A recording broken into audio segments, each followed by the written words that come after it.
Remakers Mark, episode 58, Do the Right Thing.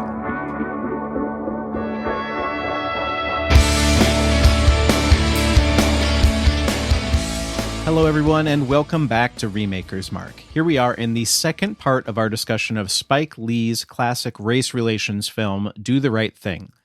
With me, as always, are my friends Andy Wicks, Auntie, playing cards now. Sorry, Auntie Andy. You make some great pretzels, my friend. Andy, what is your favorite activity during obscene heat waves? My favorite activity would be to get the hell out of that obscene heat wave because I despise the heat. If I'm here in Michigan, I would hope I'd be able to go up to my in-laws' cottage and swim in the lake. But if I really had my druthers, I would go up to the Boundary Waters and swim in those lakes that are nice and cool. Nice. You just have to portage for a while and canoe and haul. Yeah. That'd be worth it. Yeah.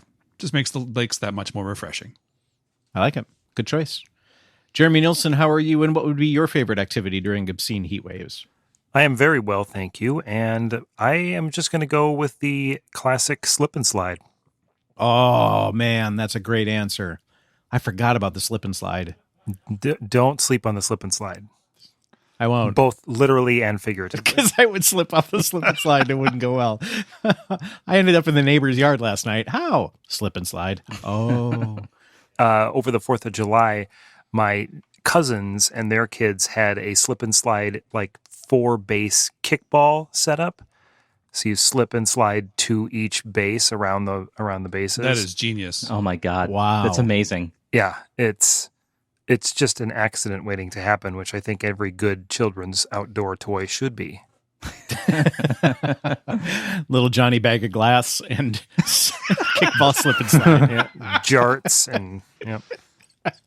Nothing could possibly go wrong. We owned I jarts could just as a see kid. like the kids raised on slip and slide going into like their first baseball slide. It's really 30 feet from the base. Like, why am I not moving? Like they leave the plate and immediately slide. Well, try to. I'll try to, yes. Oh, Lordy.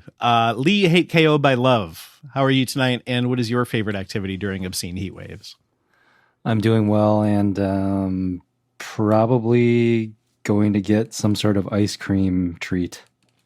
Oh, nice. What's your go-to DQ order? If it's DQ, probably like an Oreo Blizzard or something like that. Nice. Nice. I gotta say, if you're looking for something new, the summer menu this year is real good. They have a frosted animal cracker or frosted animal cookie blizzard.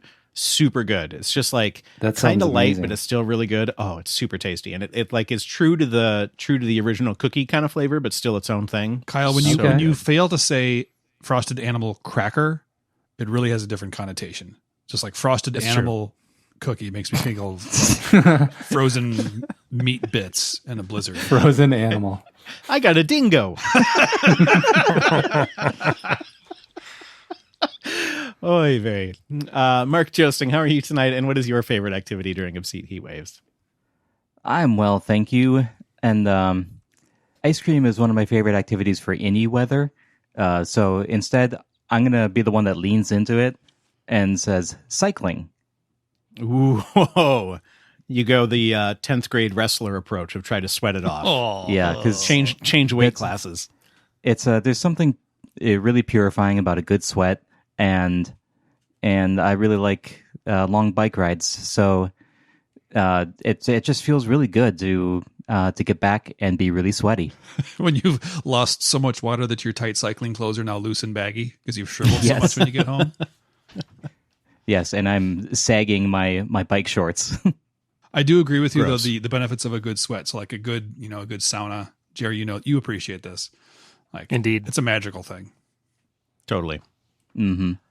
My name is Kyle Delahunt. I will be your host once again. I'm going to say, so our house, the thermostat is upstairs. So that is measuring like what the actual temperature that the house is based off of. And the downstairs is probably like 7 degrees cooler than that on average. So we'll just like set the air conditioner to like a relatively normal value and then just go hang out downstairs and watch movies all day.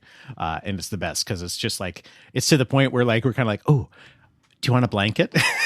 When it's like 95 out. Sometimes it's just wrong, but it's right at the same time. So I would say getting the AC rolled up and chilling out downstairs and watching some movies. Nice. Yeah. Andy, this was your movie. Therefore, you are supposed to have a recommendation for us. What do you have? I have a recommendation. May I share it? Please. I like to read, and I like to read books specifically. You're not recommending the library again, are you? I'm not recommending the library, although I always recommend the library, but I'm going to be a little more Yes. specific than that. Great. I just finished a book that I thoroughly enjoyed, and I recommend it. It's called H is for Hawk by Helen MacDonald. It was the winner of a couple prizes back in 2014 when it was published. It is a combination of a memoir of the year after Helen's father died suddenly of a heart attack and her processing of that event.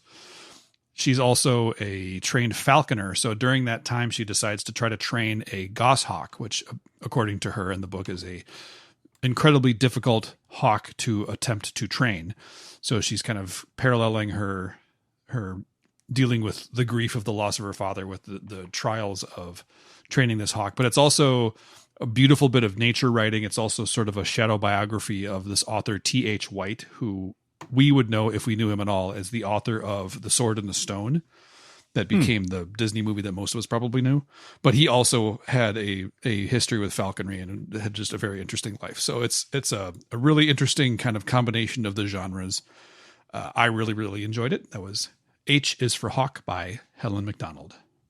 Nice. I will check it out.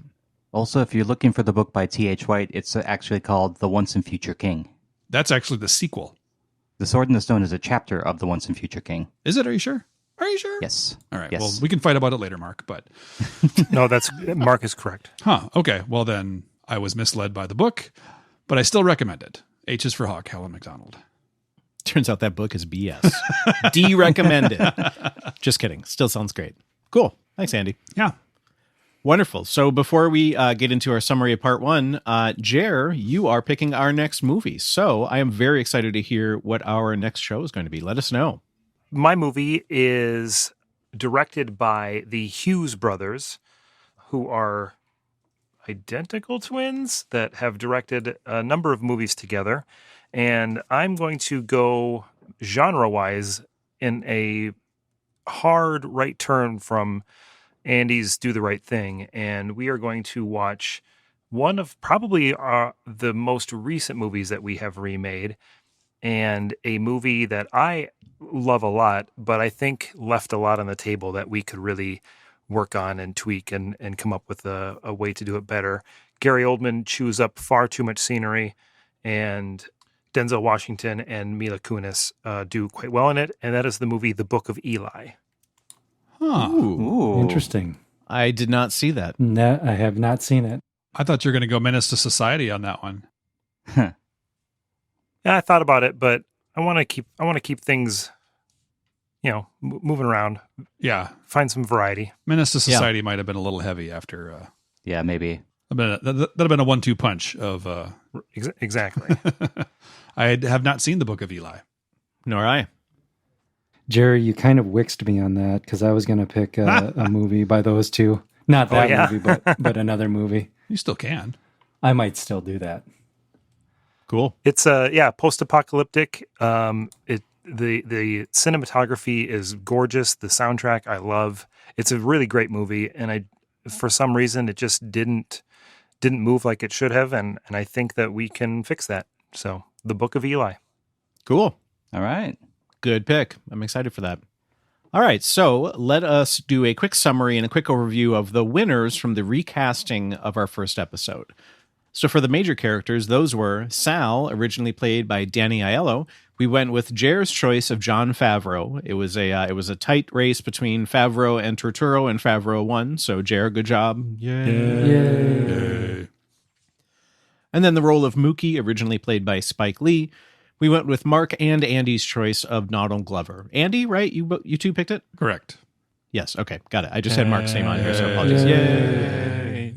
And then finally, for the major minor characters, a nearly complete 5-star choice was that of DeMeyer, originally played by Ossie Davis. We went with Mark's choice of Forrest Whitaker for that, which is inspired. Yay.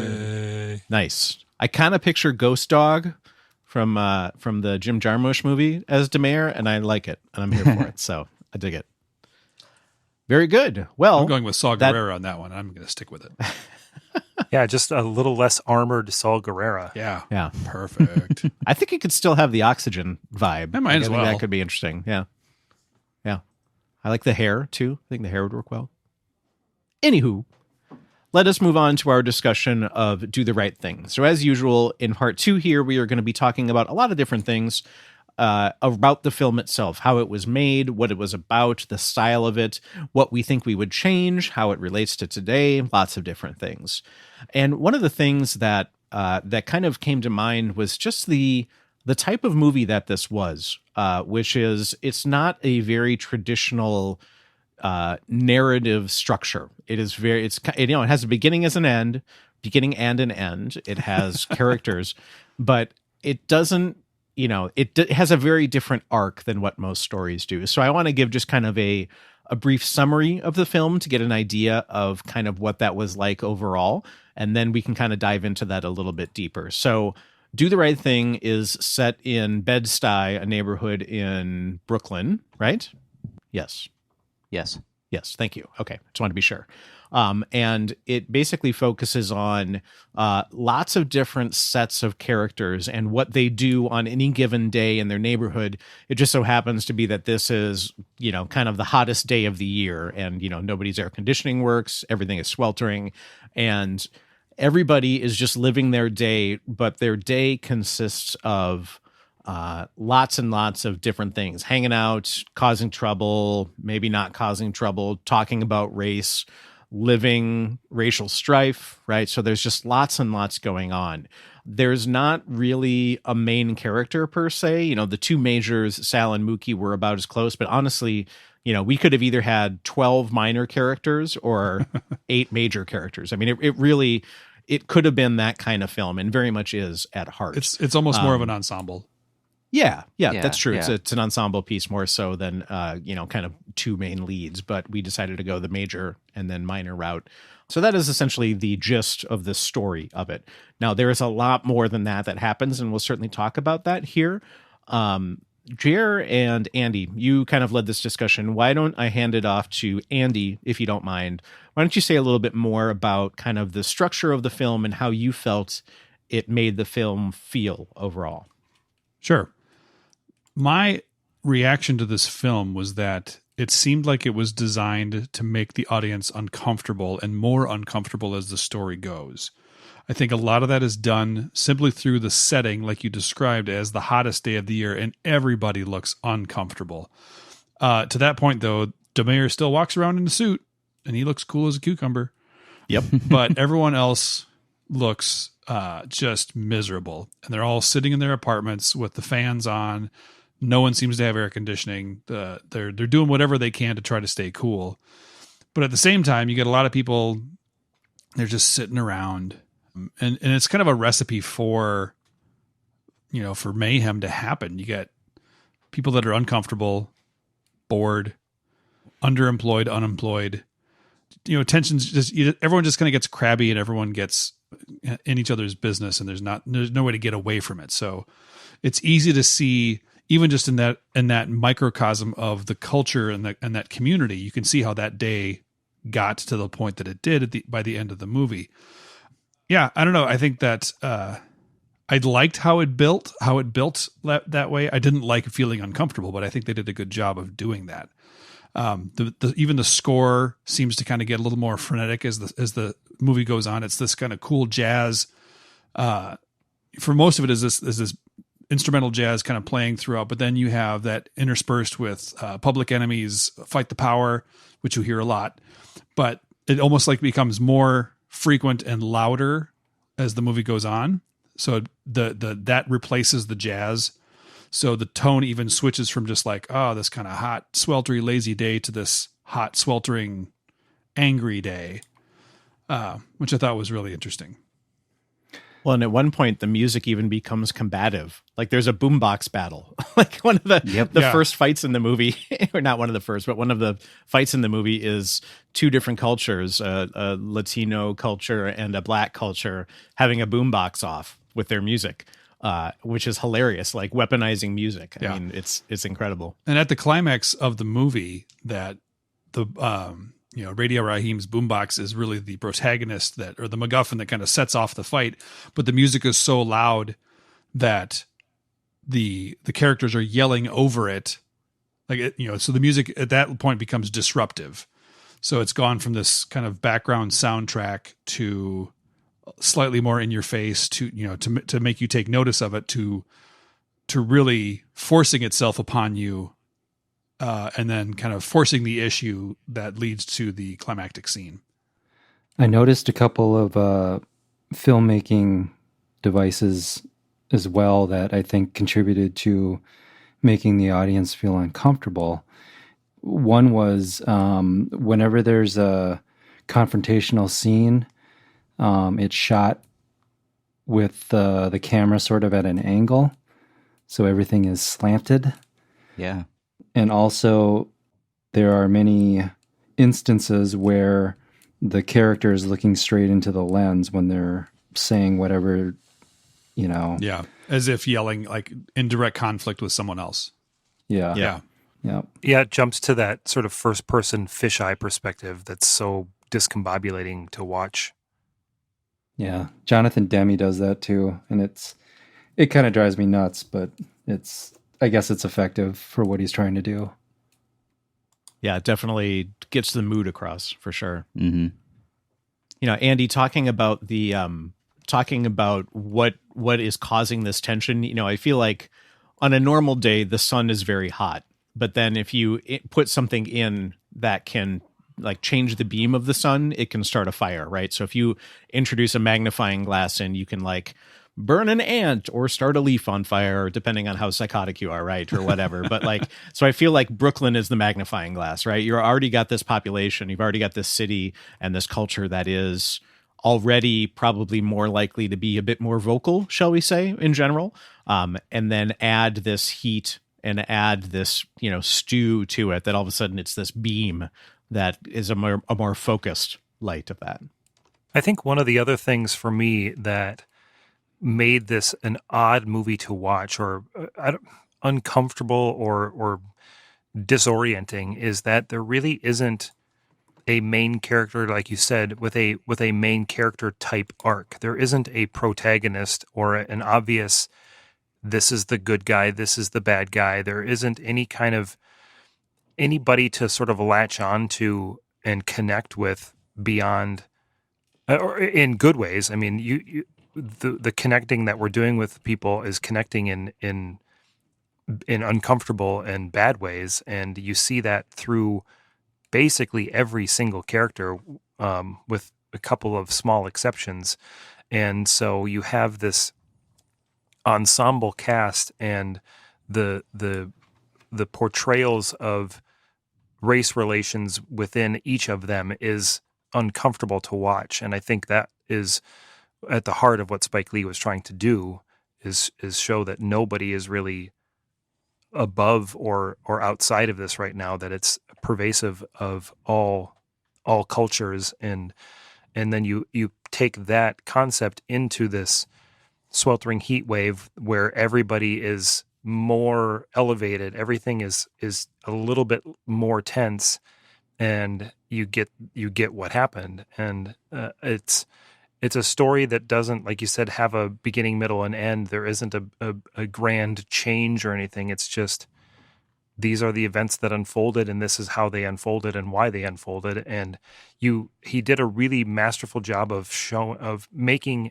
me feel like all of these people had been deal with this same exact set of feelings and emotions every single day. Like, it's not all of a sudden Sal and his family having problems with the neighborhood. It's not all of a sudden Radio Raheem has a problem with not Radio Raheem, but Bugging Out has a problem with no black people on the Wall of Fame. Like those aren't things that just happen in a vacuum. You got the sense that racial tension is always there. It exists in this neighborhood like it exists everywhere. It's almost like the movie just happens to fall into this random 24-hour time frame to look at stuff like you said, Jared, like problems that exist every day in this neighborhood. So it wasn't that we saw necessarily a unique set of circumstances, perhaps unique in the fact that it finally boiled over, but it was, as you said, things that have been there for years, probably. Yeah, you get the sense that he could have picked any 24-hour day and it would have been a lot of the same story. I do think that it's pretty important that it's a Saturday, but I think that point definitely stands, that it could be just any day, and at the end of the story, it kind of was just any old day for them. And Mookie goes about his business and he collects his money, and he's going to get paid. He's going to find another gig. I think a lesser movie, or for sure a newer movie, would start out with like the trash can going through the window and then some of that riot, and then it would fade out, and then it would say 12 hours earlier, and then it would start the day, right? Like it would be as though it were an investigation as to why this happened. And, that has its place. That has certainly been done effectively, but I feel like, that what makes it so interesting is just, it could have not ended with the riot, and it would have been a very interesting movie just because of everything that goes into it, right? Because of all the characters, because of all the different types of people and the interactions that they have. The fact that what happens is just indicative of what probably would happen in real life in that circumstance, and certainly has happened in real life in that circumstance. We talked a little bit about it, but there's certainly the Spike Lee-ness of this movie that plays into that. Jer, you had some thoughts about this. Why don't you start that off? And I've definitely got some too. Yeah, I like Spike Lee as a filmmaker. He does some really excellent movies. He has really a unique and cool way of telling a story. I felt like watching this that you could see the beginnings of that, but you could also see that he was still an amateur in some ways and finding his footing. Just some of the camera shots and some of the way that this was filmed felt very almost guerrilla like, where it's like run out in the street and do a take and then let's get out of here before somebody comes. And I think that maybe there was some of that. It was filmed in this rough part of town, I think, but yeah, it was filmed all completely on one block. Yeah. And it felt like they almost should have done another take a few times, but then they didn't. And I don't know. And it just felt like you could see the story he was telling, and that's great. But some of the shots and some of the dialogue and acting and some of the other things just felt a little awkward and stilted at times. And I think that if he had made this movie 5 years later, it would have been drastically different. I think it would have been a little different. And I don't think that would have been better, to be honest. I think that the energy that this movie brings, while I acknowledge that it definitely feels like an early film, I see that as a feature, not a bug, if you will, in this instant. It's very much that energy. And I kind of equate it to like a band's first record. Like it's usually, unless they're somebody that just, gets caught up in the Seattle grunge scene and hasn't put out a record and just happens to write alternative music and then gets like, I don't know, Brenton O'Brien to record their first record. That never happens, but it has happened. Let's just say it's, hey, we're recording this in our basement, right? Like you've got the thing where the snare drum is way too loud and the B string on the rhythm guitarist's guitar is like 2 cents flat and you hear it on every chord, but it doesn't matter because you're just like feeling the whole thing. You're just capturing the whole thing. And this to me is that, because like you can go back and you can pick out those things, but I don't think it makes the whole any lesser. At least it didn't feel that way to me.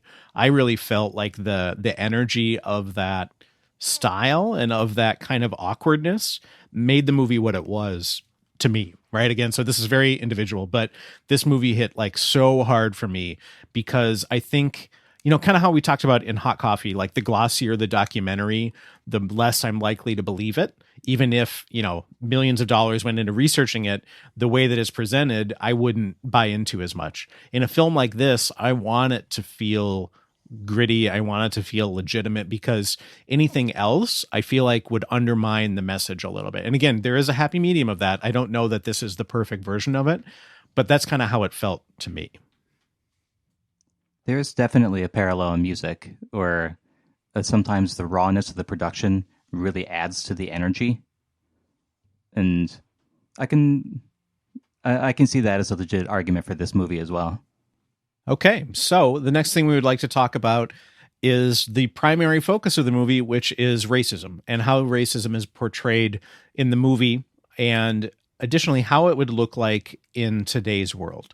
I think as far as how it was portrayed in the movie, it's really kind of everybody against everybody in a lot of ways. You've got whites against blacks, blacks against Asians. You've got white cops against Italians at one point, blacks versus Italians.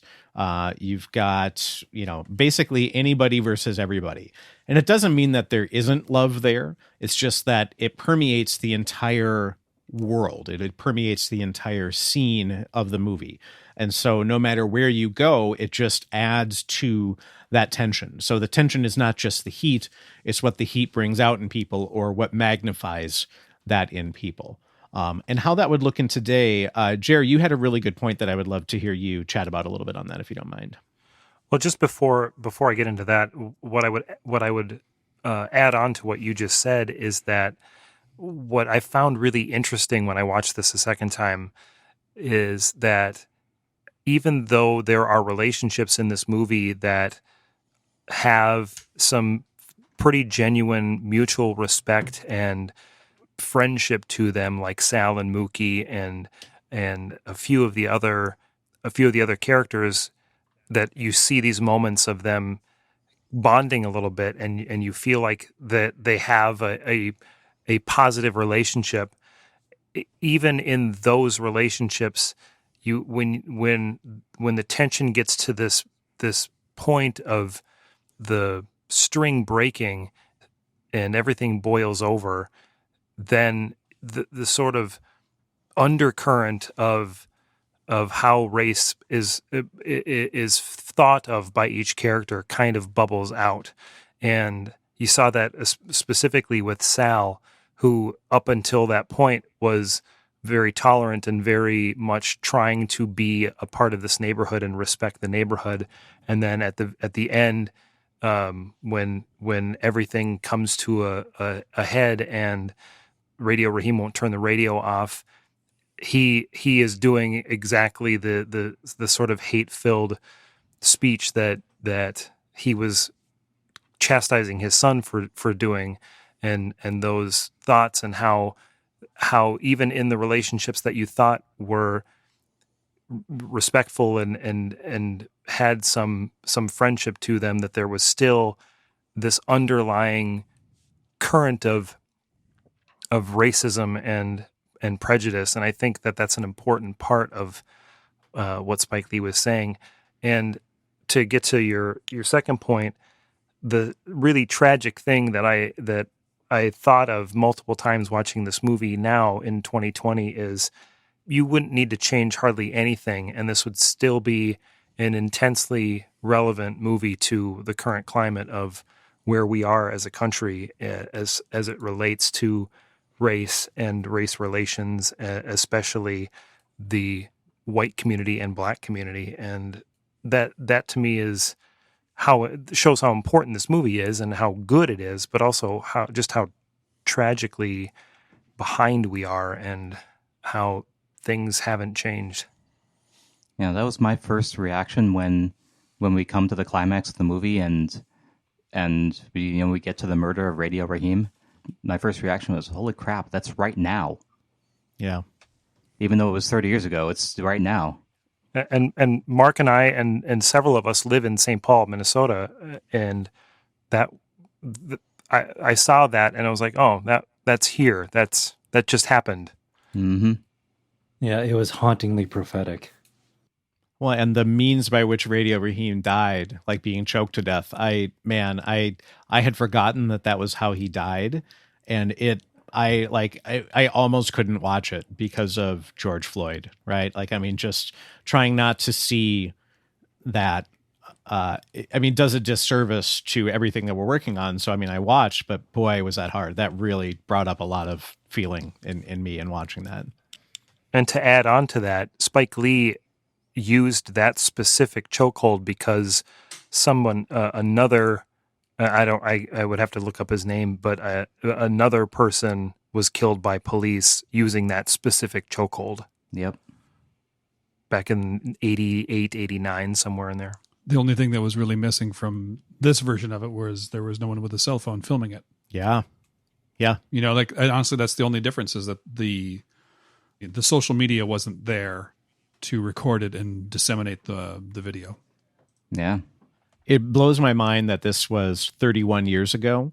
And I feel at that time, this probably was an encapsulation of at least that many years. I mean, certainly many prior, before the civil rights movement. But I feel like this is, in 89 was a reflection of feelings of how far they haven't come, how far the world hasn't come since civil rights, quote unquote, took care of things, right? It's like it did not. It absolutely did not. And so I can only imagine how hard that must feel to be a person of color in this world and have seen that and know 31 years from now, it still feels relevant. And the just sheer amount of frustration and like just disbelief, like how is this still possible? How has it not changed? And there's a lot that's, happening right now. And I feel like we owe it to ourselves and everyone else to take care of our people, to take care of those that we love and make the world a better place.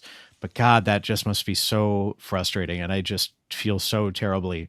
And, we all need motivators to change. And this was definitely one that continued to push me in my journey towards helping make that change possible.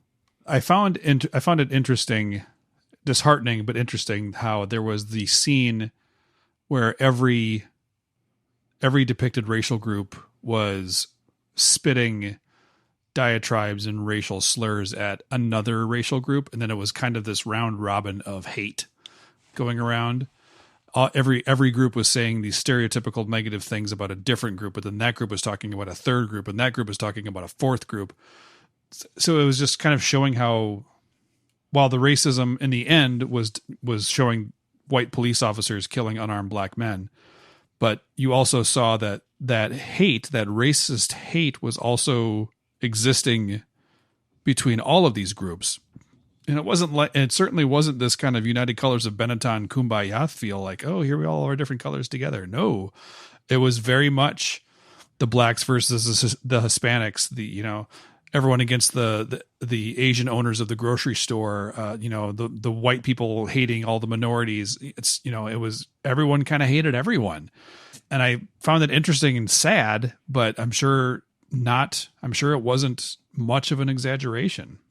It's interesting as well that the movie trolls us for a while with the character of Sal.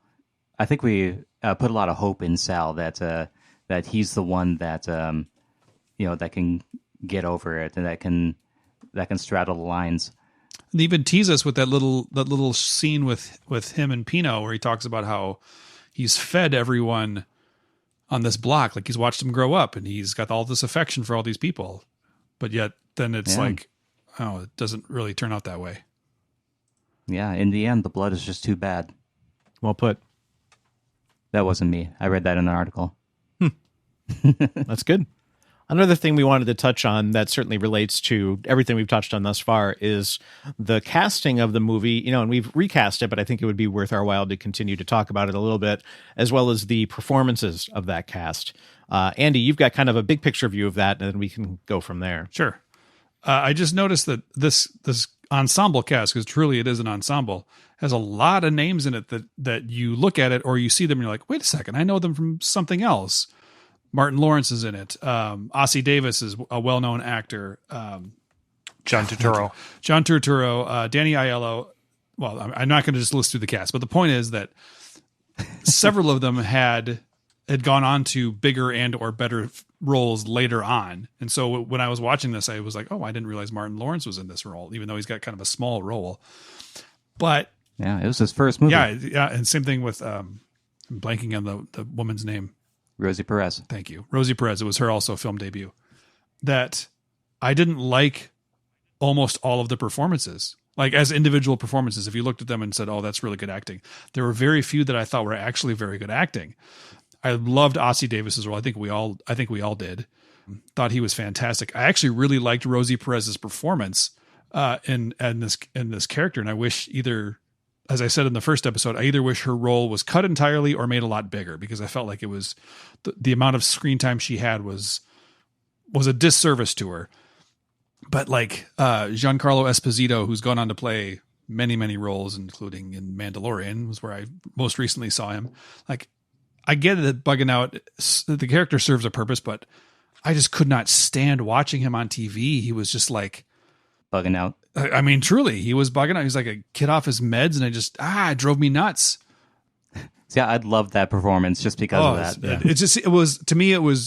It was this exaggerated caricature, this archetype that I felt like it was all it was this archetype, and I just didn't want it. Or I wanted it to be a little more subtle and nuanced. But so a lot of those performances to me felt like they were there to get across a point, which they certainly did. I just felt like they were kind of one-note performances. There was with a few exceptions. I would compare it or liken it to a Western or some other type of genre picture where you have a lot of those sort of trope type characters.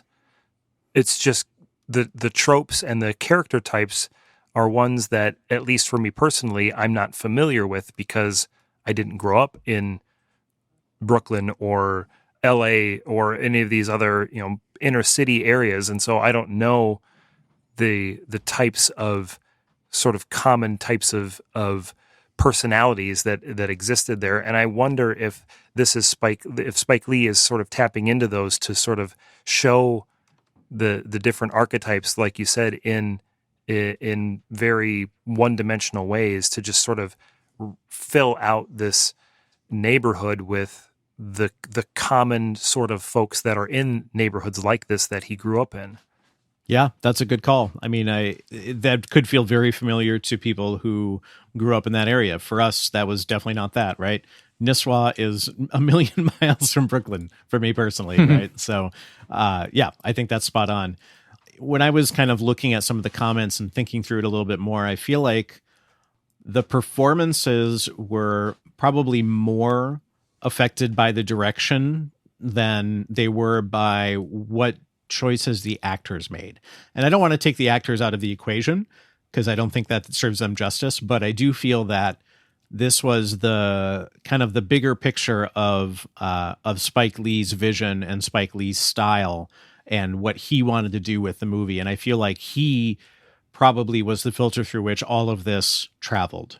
So, I think that because of that, I don't know if it makes it better or worse or if it really matters, but that's kind of how I ultimately landed on it and how I ultimately decided I kind of felt about the performances, is that everything was to the end of the larger picture, quite literally, with the movie. I'd agree with that. I thought it felt more like, direction from the director rather than the actors coming up with their own things, because I don't think that there was a lot of improv involved. Yeah. At least it didn't feel like that to me. Yeah. I would like to point out the irony that the one character talking about equality and harmony has a crippling speech impediment. Yeah. Yeah. Yeah, that's pretty interesting. Yeah, that was that character. I forget the character's name. He was a very interesting Smiley. Very interesting portrayal. He's actually the one who lit the place on fire. Yep. Yeah. I kind of wish we knew a little bit more about that character, but I mean, I understand there's 1,000 characters anyway that can only dedicate so much. Yeah, he seemed to have, in some ways, the best understanding of race relations of anybody there. Well, and that character could have been taken for a joke. And I feel like there was a little bit of that, but it never undermined the character itself. You know what I mean? Like I don't know. I feel conflicted because I don't know that I should say it, but it felt like a caring portrayal of him. You know what I mean? Did you guys feel that same way? It didn't feel exploitative. So let's compare it to Mose from The Searchers, where Mose was a part of the kind of the community, he was very much ridiculed and made fun of and abused. But Smiley, really, I never got that sense that the characters seem very familiar with him, like they see him every day, they deal with him every day. There is a couple points where they have to like tell him to go away, but those are like moments of really high tension that I still think was probably a little more, of an accurate representation, and I didn't feel like it was an terribly insensitive portrayal of it. Yeah, I thought that the depiction of that character was very interesting. Agreed. All right. And finally, last but not least, we will give our rating of the film. So as usual, we're going to be going on a 1 to 10 scale, 1 being the worst movie you've ever seen, 10 being one of the best you've ever seen, and in a scale of your choosing. Let's see here. Andy, this was your choice. So let's have you go first. This movie, I didn't like it as much as I thought I would. You and I kind of talked, Kyle, about how this movie, I think, benefited from some distance from seeing, so I do appreciate it a little more. I'm going to give it 6.8 boomboxes. All right. Out of 10. Can't go wrong with a boombox. The low-hanging musical fruit. Yeah, I'll stick with that. I don't want to take someone else's metric. There you go. Jeremy Nilsson, how about you? What is your rating and your scale? I ultimately liked this movie better than I thought that I would, and I have a much better understanding of why it has received the accolades and the sense of importance that people have given it. I think that it is a very important movie to watch. That being said, I will give it a 7.9 drawings of Malcolm X. All right. Well interpreted. I was very much blown away by this movie. For whatever reason, I was open to the message. I was open to the style. I didn't have any reaction to it. And I can absolutely see how people would. Is just like wherever I was in viewing it, it hit just right. It just blew me away. So I'm going to give this 9.1 Sweet Dick Willies. We didn't really talk about that crew, but that crew was something else. I liked that crew. Yeah. I like that crew. Yeah, we didn't even touch on those three guys. Well, they're largely inconsequential amongst everything in that they're kind of out of the way, but I love them at the very end. Except at the very end, the one almost gets into a fight with the owners of the grocery store. Yeah, he essentially says like they're fine, they're okay. Yeah, that's true. Good point. That was a really interesting moment in the movie that you forget because of everything else happening at that moment. Yeah. Lee, on to you. What is your rating and scale? Well, I liked it a bit more than I was expecting. I certainly knew about this movie, but it just never had a desire to watch it. But I'm glad I did. I don't see myself rewatching it a lot going forward because it's kind of intense. But I will give it a 7 out of 10 90-minute pizza deliveries. Nice. Very good. And finally, Mark Josing, how about you? What is your rating and your scale? I too was really open to this one. I found it gripping, haunting even. And in the end, I really liked it. I'll probably watch it again. I'll give it a little bit of time first. Yeah. But I'm going to give this one 9 out of 10 D batteries. There it is, Mark. And it still wouldn't be what enough. I was afraid I was going to steal. I'm glad you took it. Only 11 short of what you need to actually power your I was going to say, you're still, your boombox. you still need quite a few. 20 D batteries. Wonderful. Well, thanks, gentlemen. I'm really glad we did this. Andy, good choice. Well done. I'm very excited to dig into the Book of Eli. Good choice, Jer. And next time you see us or hear from us in this case, maybe looking at our podcast art or whatever, it will be discussing our next What's Up Docs episode, which is My Kid Could Paint This. Is that right? Mark, did I get that right? Close. My kid could paint that. Could paint that. All right, sorry. So that should be fun. I'm excited for that. Until then, Remakers Mark is a proud member of the Math is Hard network. To find out more information about this podcast or any other podcasts on the network, check us out at mathishard.net. There you will find show notes with links to all of the people, movies, and links discussed in this episode. This information is also attached to the show file in the podcast client of your choice. You can find us anywhere you listen to podcasts, including Google Play and Apple Podcasts, where you can rate and review Remakers Mark, which would mean the world to us. You can also find us on Spotify, and we're now on YouTube as well. For social media, we are on Facebook at Remakers Mark, Twitter at Remakers Mark, and Instagram at Remakers Mark Podcast. So please join in the discussion there as well. So, gents, thank you very much. Good discussion, and I'm very much looking forward to the next time. Until then, may the Force be with you. And also with you.